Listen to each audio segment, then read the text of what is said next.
को तो पाए लगे नीचे कर लो। रेडी। हम तो इतने लंबे हैं कि कहीं से आप उसको ले सकते। सांसद जी, अभी आप आए हैं के घर, बच्चे को हाथ गोद में लिया आपने, क्या कहें? आप सबकी आंखें नम हो गई होगी, कलेजा फट रहा होगा, मेरी भी आंखें नम हो गई। और खास तौर से जब मैं सारे कागजों को देखा तो कोई भी पढ़ा लिखा सभ्य समाज का सभ्य आदमी क्या करेगा। 2023 से वो लगातार माननीय मुख्यमंत्री को, डीजीपी को, चीफ सेक्रेटरी को, एडिशनल चीफ सेक्रेटरी को, एसपी को, मतलब कोई भी पदाधिकारी का नाम लीजिए, लगातार लिख रहे हैं और कोई कार्रवाई नहीं। एक बार इन्होंने स्वयं पकड़ के पुलिस को दिया और किसी सत्ताधारी दल के नेता के फोन पर छोड़ दिया गया, ये मेडिकल करा के छोड़ दिया गया। अच्छा, जिस दिन ये घटना हुई थी उसी दिन सुबह हमारे यहाँ मऊ में आए थे मुख्यमंत्री जी। आप लोगों ने मेरा वो सुना होगा जब मैंने कहा था कि जब आप मंच से माफिया मिटाने की बातें कर रहे होंगे तो आपके मंच के आसपास भी वही अपराधी घूम रहे होंगे। और मैं आज भी बोल रहा हूँ, मैं उनका हिस्ट्री शीट दे सकता हूँ। और यहाँ तो उससे बड़ी घटना लगातार 2023 से लिख रहे हैं और कोई कार्रवाई नहीं। अब हम आप आगे संवेदना व्यक्त कर सकते हैं, जिसके उस मासूम बच्ची का सोचिए जिसका सुहाग गुजर गया, इस गोद में लिए उस बाप का सोचिए जिसके घर का चला गया।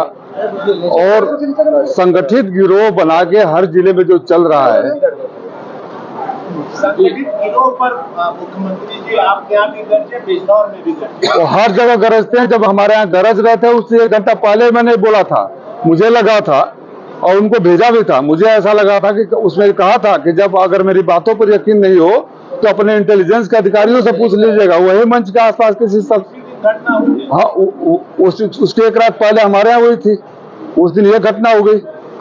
तो ये तो कहने के लिए कुछ है ना, इससे ज्यादा क्या चाहिए। ये तो बेशर्मी की पराकाष्ठा है कि हर जगह गरजते रहते हैं। और मैं मुख्यमंत्री से पूछ रहा हूँ कि 2023 से पीड़ित परिवार आपको लिख रहा था, आपको तो आकर माफी मांगनी चाहिए, आप शर्मिंदा क्यों नहीं होते हैं। अभी राजनीति का विषय नहीं है, मैं संवेदना व्यक्त करने आया हूँ। और ये पता ना बुलडोजर का रास्ता क्यों खो जाता है इनका। आज 3-4 दिन हो गए ना, कोई कार्रवाई तो। पुलिस ने 50,000 का इनाम रखा है, आज 3 दिन हो गए, अपराधी फरार है। अच्छा, 2023 से क्या ये इस घटना का इंतजार कर रहे थे।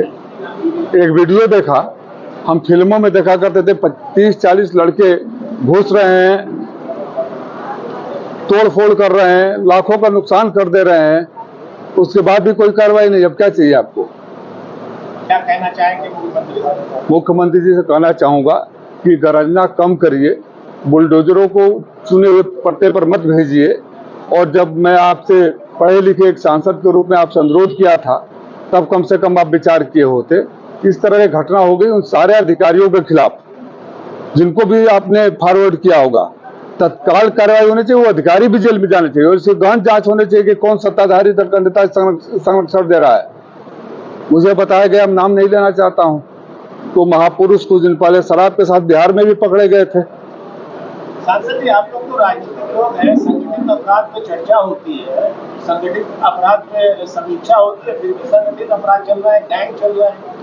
देखिए, मैं एक टीचर भी हूं और जो मेरी समझ है कि जब बेरोजगारी बढ़ेगी और सत्ता निरंकुश होगी तो ये गिरोह बनेंगे, और गिरोह बनेंगे तो आम जनता पीछेगी। तो जरूरत इस बात की है कि बेरोजगारी पर भी काम किया जाए, भाषणों पर नहीं। और निरंकुश शासन हो जाता है जब सत्ता की आंखें चुनिंदा लोगों की तरफ देखती है। मैं ये पूछ रहा हूँ, यहाँ बुलडोजर क्यों नहीं आया। नामजद है ना, कोई पहली घटना नहीं है ना, उसका तो मैं हिस्ट्री शीट लिया हूँ। उसको तो जिले में नहीं रहना चाहिए, उसको तो जिला बदर कर देना चाहिए। 2 मुकदमे हो जाते हैं किसी अन्य पर तो आप जिला बदर बना कर देते हैं। दर्जनों मुकदमे हैं, वो जिला में क्या कर रहा था, क्या कर रहा था, किसके संरक्षण में फल फूल रहा था। और मैंने एसपी से बात किया, बोले कि 1 साल से कोई कंप्लेन नहीं आया। मैंने लोगों से बात किया तो बोल रहे कि अभी 3 महीना पहले रोजा पर गोली चलाया था, राजनिया में किया था, कहाँ कहाँ किया था, पुलिस को पता नहीं। तो राजनीतिक संरक्षण की जांच नहीं होनी चाहिए। निश्चित रूप से होनी चाहिए, बिना राजनीतिक संरक्षण के संभव है। पकड़कर पीड़ित परिवार जो आज है, पकड़कर पुलिस के, अच्छा कोई भी सभ्य समाज, हम आप क्या करेंगे, चिट्ठी लिखेंगे। तो बहादुरी किया था इन्होंने, पकड़कर अपराधियों को पुलिस के पास ले गए वो मेडिकल करा के छोड़ दिया। किसके कहने पे छोड़ा?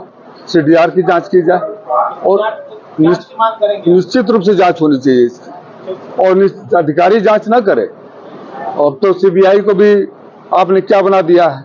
इसका अगर किसी न्यायाधीश के गाइडेंस में या न्यायाधीश की जुडिशियल इंक्वायरी हो तब तो लोगों का भरोसा रहेगा, नहीं तो जो अभी देख रहा हूँ उसका कोई भरोसा तो दिख नहीं रहा है। इस तरह से अभी गाजियाबाद मामले में काउंटर हुआ, इसमें भी होना चाहिए। मैं वही बोल रहा हूँ ना कि वो कुछ कार्रवाई चुनिंदा जगहों पर क्यों होती है?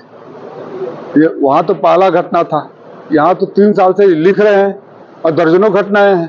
सरकार तो कह रहा है कि कार्रवाई नहीं होगी तो मुख्यमंत्री के आवास के सामने आंदोलन। अच्छा ये बताइए, जब सभ्य व्यक्ति रहते हैं, बिजनेसमैन हैं, ये होटल एसोसिएशन के अध्यक्ष भी हैं, आप व्यापारियों के बाद हितों की बात करते हो, आप वही सोच कर दिए होते हो तो एसोसिएशन की तरफ से गया था ना। इनके घर पर तो तत्काल उसी समय सुरक्षा देनी चाहिए थी। तो ये जो भाषणबाजी होती है, इन्हीं के साये में अपराधी भी पलते हैं। तो मानते हैं कि पुलिस की लापरवाही है। पुलिस की लापरवाही पानी ऊपर से नीचे बहता है।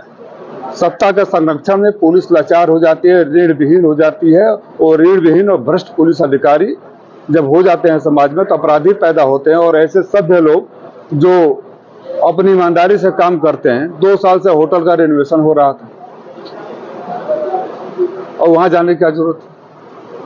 होटल तो चल नहीं रहा था कि आप खाने पीने गए और झगड़ा हो गया। तो जो सत्ताधारी दल के नेता इसमें इन्वॉल्व हैं, उनके खिलाफ भी होनी चाहिए, लेकिन मैं जानता हूं नहीं होगा, चुनिंदा लोगों के ऊपर होता है।